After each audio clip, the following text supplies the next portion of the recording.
देख रहे हैं नेटवर्क 33 राजकुमार के साथ। तो चलिए बढ़ते हैं आज की कहानी की ओर। दोस्तों, आज की कहानी में आगे बढ़ने से पहले अगर आपने अभी तक हमारा चैनल सब्सक्राइब नहीं किया है तो कर दें और साथ ही वीडियो को लाइक शेयर कमेंट ज़रूर कर दें। तो चलिए जानते हैं एक और डरावनी भूतिया कहानी।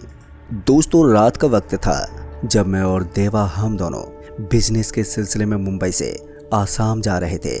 उस वक्त हम दोनों थोड़ा नशे में थे। जिस रास्ते से हम जा रहे थे उस रास्ते का नाम तो हम नहीं जानते थे, लेकिन वो रास्ता पूरा जंगलों से घिरा हुआ था। लेकिन जब जंगल के रास्ते से हम बाहर निकले तो उसके बाद हमने अपनी गाड़ी को साइड में लगाया कि तभी वहाँ पर एक आदमी बाइक से सामने से आता हुआ हमें दिखा। और जब उसके बाद वो हमारे पास आके रुका तो उसने बोला, भाई तुम यहाँ पर क्यों खड़े हो? ये छलावे का इलाका है, यहाँ से जितना जल्दी हो सके निकलो। इतना बोलकर वो आदमी वहाँ से चला गया। लेकिन उसके बाद हम गाड़ी को आगे बढ़ाने लगे क्योंकि उस वक्त हम नशे में थे, जिसके चलते हमने उसकी बात पर भरोसा नहीं किया।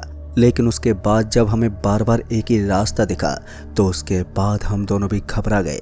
लेकिन इसी के साथ जब हम एक गांव में रुके तो उसके बाद हमें वहाँ पर एक आदमी मिला, जिसके बाद उसने हमारे साथ ऐसा कुछ किया कि हमारा नशा हमेशा के लिए छूट ही गया। लेकिन जब उस छलावे वाले गांव में हम फंसे तो उसके बाद उन्होंने हमें ऐसी जगह फंसा दिया जहां से निकलना हमारा बहुत ही मुश्किल था। लेकिन जब उन्होंने देवा का सिर काटने को बोला तो उसके और मेरे तो हलक से जान ही निकल गई। तो दोस्तों, उस रात हम उस छलावे वाले गांव से कैसे निकले, ये तमाम सब बातें जानकर आप सभी के पसीने छूट जाएंगे। दोस्तों, ये बात लगभग कुछ साल पहले की है जब मैं दिल्ली में अपने बिजनेस में लगा हुआ था। मेरे साथ देवा भी मेरा पार्टनर था, तो हम दोनों अपनी कंपनी को आगे बढ़ाने में लगे हुए थे। लेकिन एक दिन हम मीटिंग के लिए अपनी गाड़ी से दिल्ली से यूपी जा रहे थे। उस रात हमें सुबह ही मीटिंग में पहुंचना था, जिसके चलते हम दोनों ने शाम को प्लान किया। और उसके बाद जब शाम हुई तो हम अपनी गाड़ी से निकल पड़े। उस वक्त गर्मियों का मौसम चल रहा था। हम दोनों मज़े में अपनी गाड़ी को रास्ते पर चला रहे थे। फिर कुछ देर के बाद देवा ने बोला, भाई पीने का मन कर रहा है यार। उसके ये कहते ही मैंने कहा, क्या पीने का मन कर रहा है भाई तेरा? मेरे ये बोलते उसने कहा, चल एक बोतल वाइन लेते हैं, तभी ड्राइव करने में मज़ा आएगा। देवा थोड़ा नशा ज़्यादा करता था और ज़्यादातर नशा वो गाड़ी चलाने में करता था। उसके ये बोलते ही मैंने उससे बोला, हाँ ठीक है चल, जहाँ ठेका दिखे वहीं पर गाड़ी रोक दूंगा। मेरे इतना कहते ही देवा खुश हो गया और उसने बोला, भाई ये मीटिंग भी हमें कैसे भी करके अटेंड करनी है, क्योंकि लाखों की बात है। देवा और मैं अभी मीटिंग के बारे में ही डिस्कस कर रहे थे कि तभी देवा की नज़र रोड के बगल में वाइन शॉप पर पड़ी। वाइन शॉप को देखते ही देवा ने गाड़ी को वहीं पर रोक दिया और उसके बाद उसने कहा, ले भाई वाइन शॉप आ गई। देवा के इतना कहते ही मैं गाड़ी से उतरकर वाइन लेने के लिए चला गया। मैंने एक बोतल ले ली और उसके बाद मैं गाड़ी के अंदर आकर बैठ गया। गाड़ी में बैठने के बाद हम दोनों ने बोतल को खोला और उसके बाद दो पैग मार लिए। पैग मारने के बाद हमने बोतल को वहीं फेंक दिया और उसके बाद देवा ने गाड़ी को आगे बढ़ा दिया। देवा गाड़ी को चलाए जा रहा था और साथ ही वो बोल रहा था, यार नशे के साथ गाड़ी चलाने का मज़ा ही कुछ अलग है। अभी हम आगे की तरफ बढ़ ही रहे थे कि तभी एकदम से बादलों ने बिजली की गड़गड़ाहट शुरू कर दी और उसके बाद काले बादलों ने चाँद को पूरी तरह से घेर लिया। तभी मैंने देवा को बोला कि गाड़ी को ठीक से चलियो भाई, नहीं तो साइड में रोक दियो, लगता है बारिश ज़ोरों से होने वाली है। जब मैंने देवा से ये बोला तो उसने मेरी बात पर हामी भर दी और उसके बाद देवा आगे की तरफ देखने लगा। अभी देवा गाड़ी को ड्राइव ही कर रहा था कि तभी एकदम से गाड़ी के सामने बहुत सारे जंगली सुअर आ गए। वो लोग रास्ता क्रॉस कर रहे थे और इसी वजह से देवा ने गाड़ी को रोक दिया। फिर उसके बाद जब वो सुअर निकल गए तो उसके बाद देवा ने गाड़ी को आगे बढ़ाया। हम उस वक्त जिस रास्ते से जा रहे थे वो रास्ता पूरा जंगलों से घिरा हुआ था। वहाँ पर सिर्फ हमें जंगली जानवरों की आवाज़ें ही सुनाई पड़ रही थी। खैर हम अभी आगे ही बढ़ रहे थे कि तभी देवा ने कहा, यार कहीं हम रास्ता तो नहीं भूल रहे हैं? जिसके चलते मैंने उससे बोला, नहीं नहीं हम ठीक रास्ते पर चल रहे हैं। मुझे भी उस वक्त थोड़ा नशा चढ़ गया था, जिसके चलते जो देवा मुझसे पूछ रहा था मैं उससे हाँ कहे जा रहा था। लेकिन जब कुछ देर के बाद जंगलों का रास्ता ख़त्म हुआ तो उसके बाद कुछ दूरी पर देवा ने गाड़ी को रोका और उसके बाद उसने बोला, रुक यार मुझे बहुत ही तेज़ बाथरूम लगी है, मैं अभी करके आता हूँ। जिस जगह पर देवा ने गाड़ी को रोका था वहाँ दूर दूर तक सन्नाटा ही पसरा हुआ था। कोई भी गाड़ी उस रास्ते से नहीं गुजर रही थी। अभी मैं वहाँ पर खड़ा इधर उधर देख ही रहा था कि तभी सामने से एक बाइक आई और उसके बाद वो बाइक सीधा आकर मेरी गाड़ी के सामने रुक गई। और उसके बाद उसने कहा, आप लोग यहाँ पर क्यों रुके हो? क्या तुम्हें मालूम नहीं है ये छलाबों का रास्ता है? जिस पर मैं उससे कुछ कह पाता कि तभी वो आदमी वहाँ से चला गया। उस आदमी के जाते ही मैंने सोचा, क्या बकवास करके गया ये आदमी यार। अभी हम ये सब सोच ही रहे थे कि तभी देवा गाड़ी के अंदर आ गया। जब देवा आया तो उसके बाद उसने गाड़ी को स्टार्ट किया और उसके बाद उसने गाड़ी को आगे बढ़ा दिया। मैंने देवा को उस आदमी की कही हुई बात बता दी, जिसके बाद उसने कहा, यार तू भी उस आदमी की बातों में आ गया। देवा के ये बोलते मैंने कहा, हाँ चल जल्दी से गाड़ी को चला, वैसे भी अब नशा भी धीरे धीरे उतरने लगा है यार, नहीं तो हम सफ़र का आनंद नहीं ले पाएंगे। कि तभी देवा की नज़र बाहर पड़ी और उसने बोला कि भाई मुझे ऐसा क्यों लग रहा है जैसे कि हम यहाँ से गुजर चुके हैं। जब देवा ने ये बोला तो उसके बाद मेरे तो कान एकदम से खड़े हो गए। जब मैंने वहाँ पर गाड़ी के बाहर देखा तो मैंने पाया कि देवा सही बोल रहा था। हम वापस से उसी रास्ते पर आ गए थे जिस रास्ते पर हम पहले चल रहे थे। देवा और मैं अब घबराने लगे कि ऐसा कैसे हो सकता है। दोस्तों उस वक्त हमारा नशा मानो तरसा गया था, क्योंकि हमें समझ में नहीं आ रहा था कि हमारे साथ ये हो क्या रहा है। देवा ने जब गाड़ी को रोका तो उसके बाद हमने देखा कि सामने की तरफ हमें अब एक गांव दिखाई दे रहा था। उस गांव का नाम उमरसना था। उस गांव का बोर्ड हमारे सामने लगा हुआ था। उस गांव को देखते ही मुझे ऐसा लगा जैसे कि ये मेरा गांव हो, क्योंकि मेरा गांव भी इसी तरह का था। लेकिन उस गांव का नाम पढ़ने के बाद मुझे थोड़ा सा अजीब लगा। अभी हम दोनों वहीं खड़े थे कि तभी उस गांव में हमें एक आदमी अंदर जाता हुआ दिखाई दिया। उस आदमी को देखते मैंने देवा से कहा, चल यार इस आदमी से पूछते हैं कि ये कौन सी जगह है। मेरे ये बोलते ही देवा ने बोला, हाँ भाई चल। देवा का जवाब सुनने के बाद मैं और वो दोनों उस आदमी के पास जाने लगे। जब हम उस आदमी के पास जा रहे थे कि तभी हमें ऐसा लगा जैसे कि वो आदमी एकदम से काफ़ी दूर चला गया हो, क्योंकि उसकी दूरी अब हमसे काफ़ी दूर हो गई थी। लेकिन मैंने उस वक्त ज़्यादा ध्यान नहीं दिया और इसके बाद हम उस आदमी के पास जाने लगे। जब हम उस गांव के नज़दीक पहुंचे तो उसके बाद मैंने देखा कि वहां पर गांव के बीच में आग जल रही थी। गांव के बीच में आग जलता देख मुझे कुछ भी समझ में नहीं आया, लेकिन हमारे कदम नहीं रुके। हम दोनों उस गांव के अंदर चले जा रहे थे। जब हम उस गांव के बीचों बीच पहुंचे तो उसके बाद हमने देखा कि वहां पर बस आग जल रही थी। उस गांव में हमें कोई भी दिखाई नहीं दे रहा था। मुझे और देवा को कुछ समझ में नहीं आ रहा था, क्योंकि अभी हम उस आग के पास ही खड़े थे कि तभी वहां पर एक घूंघट डाले औरत हमारे सामने से आती हुई दिखाई दी। उस औरत को आता देख हमें समझ में नहीं आया कि ये औरत है कौन।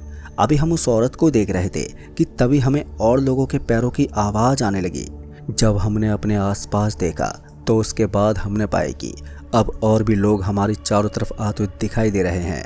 हम दोनों अब बुरी तरह से डर चुके थे। हमें समझ में नहीं आ रहा था कि ये सब लोग एकदम से कहां से आ गए। हम दोनों ने एक दूसरे का हाथ पकड़ लिया कि कहीं हमें कुछ हो ना जाए। अभी हम दोनों डरे से हमें वहीं पर खड़े थे कि तभी वो सभी लोग हमारे सामने आ गए और उसके बाद उन्होंने हमें घेर लिया। फिर हम दोनों लोग उन लोगों से पूछने लगे कि कौन हो तुम लोग और हमसे क्या चाहते हो। हम तो बस यहाँ पर रास्ता भटक गए हैं और इसी वजह से हम इस गांव में आ गए हैं। जब हमने उन लोगों से ये बोला तो उसके बाद उन लोगों ने इस बात का कोई भी जवाब ही नहीं दिया। उन लोगों के जवाब ना देने पर मैं और भी ज़्यादा घबराने लगा कि कहीं ये लोग कुछ कर ना दें। वो घूंघट वाली औरत अब हमारे सामने खड़ी थी। उन लोगों की मुंडी अभी नीचे ही थी और हम उन लोगों की शक्ल ठीक से देख नहीं पा रहे थे। हम दोनों डर से कांप रहे थे और समझ नहीं पा रहे थे कि आखिर ये सब लोग हमसे क्या चाहते हैं।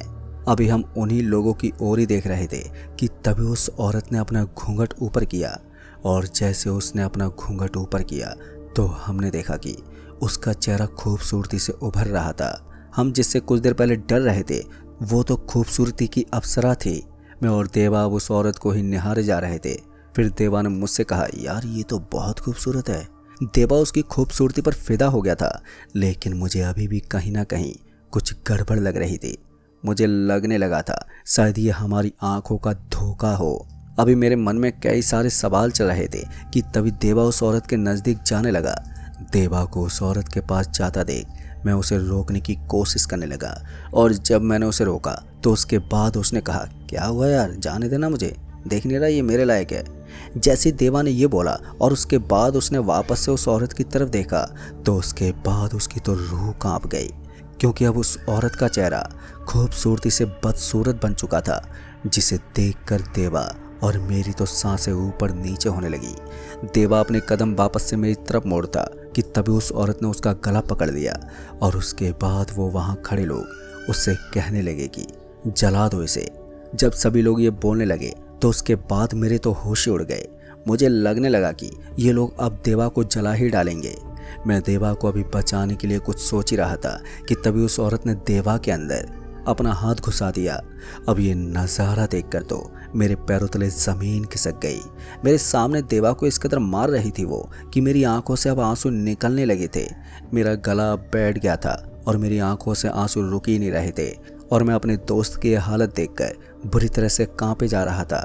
जब उसने देवा को मार दिया तो उसके बाद उन लोगों ने उसे मेरी आंखों के सामने ही आग में डाल दिया। उस वक्त मेरे पैर और हाथ दोनों ही जम से गए थे और उस समय मुझे उस आदमी की बात याद आ रही थी कि उसने कहा भी था कि ये छलाबों का रास्ता है। मैं अभी यही सब सोच रहा था कि तभी अब जिन लोगों का सिर नीचे था अब सब लोगों ने अपने सर को ऊपर कर दिया था। और उसके बाद जब मैंने उन लोगों का चेहरा देखा तो उसके बाद मुझे ऐसा लग रहा था जैसे कि मैं सपना देख रहा हूँ, क्योंकि उन सभी लोगों का चेहरा जला और गला हुआ था। मेरे अंदर अब जो जान बची थी वो जान भी इन लोगों को देख करके अब निकलने लगी थी और वो सभी लोग मेरे करीब आते जा रहे थे और उन सभी लोगों को अपने करीब आता देख मैं अपने कदम पीछे कर रहा था। अपने कदम अभी मैं पीछे ही कर रहा था कि तभी मैंने देखा कि अब उन लोगों ने अपने हाथ ऊपर कर लिए थे और उन सभी के पैर उल्टे हो गए थे, जिससे ये मैं समझ गया था कि मैं भूत के गांव में आ गया हूँ। मैं अभी यही सब सोच रहा था कि तभी उस औरत ने मुझसे कहा, जो कोई भी इस गांव के अंदर आया है वो कभी वापस नहीं जा पाएगा। उस औरत की ये बात सुनकर मेरे शरीर के रोंगटे खड़े हो गए। मैं डर से कांपे जा रहा था। मुझे समझ में नहीं आ रहा था कि मैं अपनी जान को कैसे बचाऊं, क्योंकि वो लोग अब मेरे बिल्कुल करीब आ चुके थे। मैं अब उन लोगों के बीच फंस गया था। मुझे समझ में आ गया था कि अब मैं भी देवा की तरह ही मारा जाऊंगा कि तभी अचानक से किसी ने पीछे से मेरे सर पर कुछ मारा, जिसके चलते मैं वहीं पर बेहोश हो गया। और जब कुछ देर के बाद मेरी आंख खुली तो मैंने पाया कि मैं एक कमरे में बंद हूँ और मैं एक खटिया पर लेटा हुआ था। अपने आप को ऐसी हालत में देखकर मैं बहुत ही ज़्यादा घबरा गया, लेकिन मैंने कैसे भी करके अपने आप को संभाला और उसके बाद जब मैं उठा तो मैंने देखा कि नीचे देवा लेटा हुआ था। देवा को देखते ही मेरी खुशी का कोई ठिकाना नहीं था। तभी मैंने उसी वक्त देवा को उठाया और जब देवा की आंख खुली तो उसके बाद उसने बोला, भाई हम यहाँ पर कैसे आए? देवा की इस बात पर मैंने बोला, यार उस वक्त जो हुआ तुझे बिल्कुल भी याद नहीं है? जिस पर उसने सब मना कर दिया और उसका सिर अब दर्द हो रहा था। वो कहे जा रहा था, यार पहले भाई मुझे यहाँ से निकाल, नहीं तो लगता है मेरी मौत यहीं पर हो जाएगी। देवा की बात सुनते ही मैंने उससे कहा, तू चिंता मत कर, हम बच जाएंगे भाई। मैं उसे किसी तरह शांत किए जा रहा था कि हमें कुछ नहीं होगा। यही सब सोचकर मैं उस घर से बाहर निकला। जब मैंने उस घर के बाहर देखा तो मैंने पाया कि बाहर तो मुझे कोई भी दिखाई नहीं दे रहा था। किसी के भी नज़र ना आने पर मैंने देवा से कहा, चल भाई यहाँ से निकलते हैं। जब मैंने देवा से ये बोला कि तभी किसी के रोने की आवाज़ हमें अपने कानों में सुनाई दी। उस आवाज़ को सुनते ही हम दोनों चौंक गए कि अब ये आवाज़ किसकी है। अभी मैं यही सब सोच रहा था कि तभी मैंने देखा कि वहाँ कई सारे लोग बैठे रो रहे हैं। उन लोगों को देख कर के मैं समझ गया कि ये लोग तो वही लोग हैं जिन्हें हमने देखा था। अब हम दोनों के अंदर डर की दहशत बढ़ती जा रही थी। उस वक्त हमारा दिमाग काम करना बंद कर चुका था। उस वक्त मानो हमारे हाथ पैर दोनों ठंडे पड़ चुके थे। देवा तो डर से कांपे जा रहा था और उसकी हालत मुझसे भी ज़्यादा खराब होने लगी थी। मैंने देवा को कैसे भी करके संभाला कि भाई तू चिंता मत कर, मैं कुछ करता हूँ। मैं अभी कुछ सोच ही रहा था कि तभी उसी घर से एक बूढ़ा आदमी हमारे पास आते हुए दिखा। उस आदमी को देखते ही हम दोनों उस आदमी से डरने लगे। हमें लगा कि वो हमें चोट पहुंचाएगा, लेकिन ये हमारा वहम था। जब वो आदमी हमारे पास आया तो उसने बोला, मुझसे डरो मत, मैं तुम्हें यहाँ से निकाल सकता हूँ। तुम एक छलावों के इलाके में आ गए हो, तुम यहाँ से एक ही तरीके से निकल सकते हो और मैं ही तुम्हें यहाँ से निकाल सकता हूँ। जब उस आदमी ने हमसे ये बोला तो हमने उससे कहा, हमें किसी भी करके यहाँ से निकाल दो, नहीं तो हम मर जाएंगे। हमारी बात सुनने के बाद उसने बोला, तुम इस गेट से जाओ और उसके बाद अपनी गाड़ी में बैठने के बाद तुम एक मंत्र पढ़ना और उसके बाद अपनी गाड़ी को स्टार्ट कर लेना, फिर उसके बाद तुम सही रास्ते पर चले जाओगे।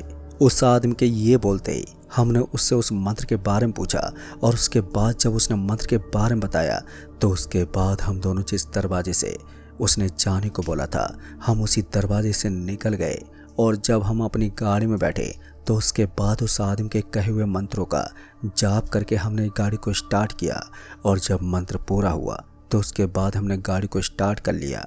और फिर जब हम वहाँ से काफ़ी दूर आ गए तो उसके बाद हमें वो हाईवे मिल गया जहाँ से हम जाना चाहते थे। और फिर हम लोग जब अपनी जगह पहुँचे तो उसके बाद हमारी तबीयत बहुत ही ज़्यादा ख़राब हो गई, लेकिन हम कुछ दिन बाद ठीक हो गए। लेकिन दोस्तों उस रास्ते से हम कभी नहीं गुजरे और उस गांव के बारे में हमने वहाँ पर काफ़ी लोगों से भी पूछा तो तब जाकर एक आदमी ने बताया कि वो रास्ता तो छलाबों का है, जो कोई भी वहाँ से जाता है वो बड़ी मुश्किल से ही बच पाता है। तो दोस्तों इस कहानी में बस इतना ही। कहानी आपको पसंद आई हो तो वीडियो को लाइक शेयर कमेंट ज़रूर कर दें। तो मैं आपका दोस्त राजकुमार जल्द ही मिलूँगा ऐसे एक और डरावनी भूतिया कहानी के साथ। तब तक के लिए बाय एंड टेक केयर।